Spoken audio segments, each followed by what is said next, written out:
Salve jovem, tudo bem? Guilherme Matar aqui, retomando o esquenta da Copa do Mundo de 2026, e o tema agora é o Uruguai. Vou falar um pouco do time celeste que jogou o Mundial de 1954 na Suíça. O Mundial de 54 e a campanha uruguaia são legais de comentar porque foram marcados por questões interessantes. Primeiro, o esquema da competição em si. Vale a pena abordar algumas situações que a marcaram. Na primeira fase, você tinha 4 grupos de 4 equipes, 2 avançando para o mata-mata e tal, mas eram 2 cabeças de chave por grupo. E os cabeças de chave não se enfrentavam a princípio. O Uruguai encabeçou o grupo dele junto com a Áustria e só encarou os demais caras da sessão, a Tchecoslováquia e a Escócia, na primeira fase. Outra coisa que rolou nessa Copa, confrontos da fase de grupos indo para prorrogação. O Brasil, por exemplo, diante da Iugoslávia, a seleção brasileira empatou por 1-1 no grupo dela, o jogo foi para o prolongamento e terminou 1-1 mesmo. Além disso, em 54 ocorreram jogos de desempate na determinação de certas classificações nos grupos, algo que rolaria também na Copa seguinte. A futura campeã Alemanha Ocidental passou por isso. Ela jogaria um desempate contra a Turquia para definir quem passava junto com a Hungria naquele grupo em questão. O Uruguai, campeão em 30 e defensor do título de 50, conquistaria a posse definitiva da taça Jules Rimet se ganhasse o Mundial da Suíça. Existia aquele lance de que o primeiro país a vencer 3 Copas ficava em definitivo com o troféu, né? E o Uruguai podia chegar lá em 54. Os uruguaios ganhariam da Tchecoslováquia por 2-0 na estreia, depois superariam a Escócia por 7-0, com tripleta do ponta-esquerda Borges, e menção especial para o último dos 7 tentos, obra do ponta-direita Abadi, em que ele dribla o goleiro antes de botar no fundo da rede e fazer o segundo dele no confronto. A Celeste Olímpica se garantiu nas quartas de final com a rede do arqueiro Máspoli ainda intacta. Se você tiver interesse, é possível ver filmagens dos uruguaios em ação no Mundial. Você encontra no YouTube, com boa parte dessas imagens sendo do filme oficial da Copa, que também pode ser visto na plataforma. No site da Getty Images, de quebra, tem várias fotos em definição bacana para dar uma olhada, e no site do FIFA Plus você encontra o filme oficial da Copa também numa qualidade de imagem impressionante, virou um grande referencial na minha pesquisa. Bom, sobre o elenco do Uruguai, que era comandado pelo técnico Juan Lopes, eu encontrei uma coluna A Crônica Internacional, assinada pelo Albert Laurens, na edição de 8 de maio de 1954, do Jornal dos Esportes. E o que é interessante nesse texto é que ele lista o plantel de 22 jogadores uruguaios para a Copa do Mundo, subdividindo os caras em funções de um modo mais específico. 2 das categorias descritas me despertaram bastante atenção. Os zagueiros avançados ou volantes, categoria na qual se enquadrava, por exemplo, o titular William Martínez, e os médios recuados marcadores de pontas, onde se inseriam tanto o Rodrigues Andrade quanto o Cruz, que começaram jogando a Copa toda. Muito bem. No Mundial da Suíça, os confrontos dos mata-matas de quartas e semi foram definidos por sorteamento. Não eram sorteios em que você pudesse pegar qualquer um dos classificados, existiam delineamentos, mas a delimitação dos adversários em si lançava a mão de sorteamentos.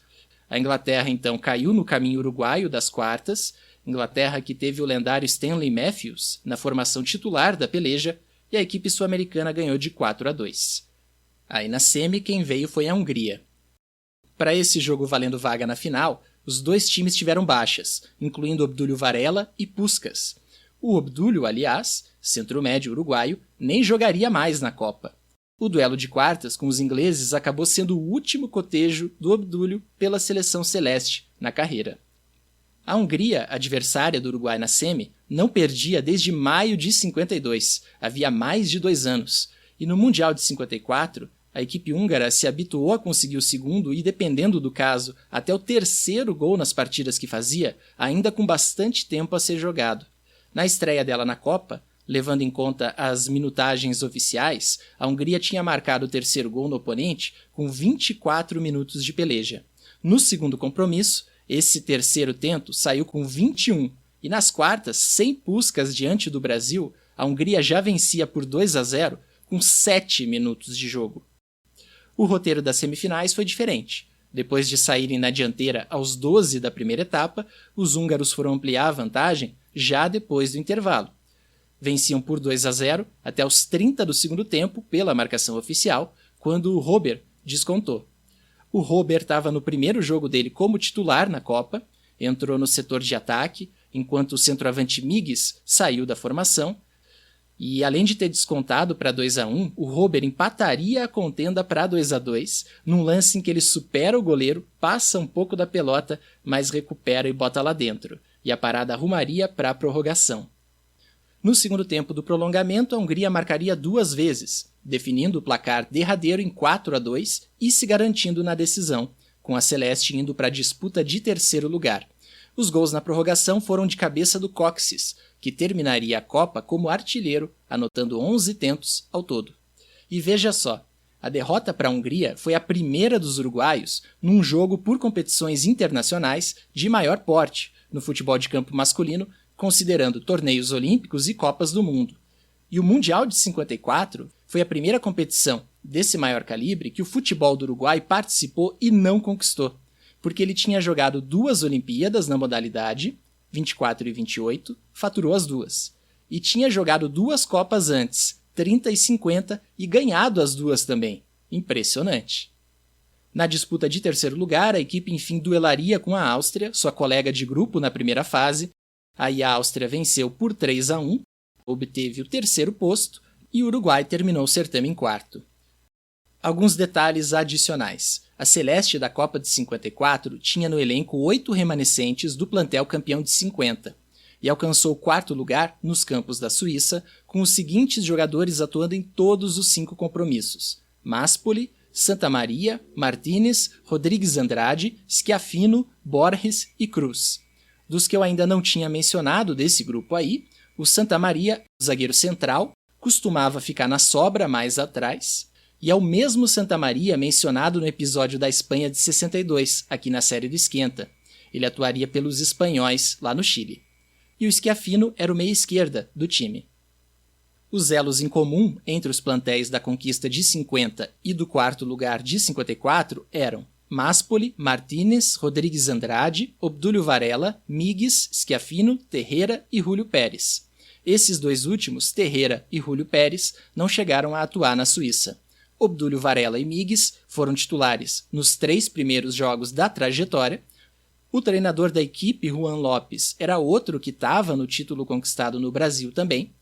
E uma curiosidade sobre o Rodrigues Andrade, ele era sobrinho do José Leandro Andrade, bicampeão olímpico em 24 e 28 e também campeão mundial com o Uruguai na Copa de 30. Atuou em praticamente todos os jogos dessas 3 campanhas. Fora os titulares mais constantes, quem também atuou na campanha de 54 do Uruguai foi o Carbajo, substituto do Obdúlio nos 2 últimos enfrentamentos, o Souto, que entrou no lugar do Abadi pontualmente na semifinal, e o Mendes, que atuou no setor de frente da equipe na disputa de terceiro lugar. Nesse jogo com a Áustria, o meia Ambrois, presente nos 4 primeiros embates, ficou de fora da formação, e o Robert, autor dos 2 gols contra a Hungria, foi mantido na esquadra. Retomando e estendendo o assunto dos remanescentes de 50 para a rapaziada do apito, um dos bandeirinhas do Maracanazo, o Arthur Ellis, trabalhou em 2 compromissos celestes na Copa de 5.4. Ele apitou a estreia com a Tchecoslováquia e bandeirou na disputa de terceiro com a Áustria. Ellis que foi o juiz da Batalha de Berna, o famoso jogo de quartas entre Brasil e Hungria. E ele foi o apitador da final olímpica de 52, entre Iugoslávia e Hungria. E para encerrar de vez, deixa eu falar um pouquinho das capitanias e da artilharia do Uruguai. Obdúlio Varela foi o capitão nos 3 jogos iniciais do trajeto uruguaio na Suíça. Aí nos 2 últimos, depois que ele saiu do 11, o Martínez acabou sendo o capitão. E o Borges foi o artilheiro da seleção no torneio, com 4 gols no total. Agora fechou. Um abraço, jovem. Até a próxima.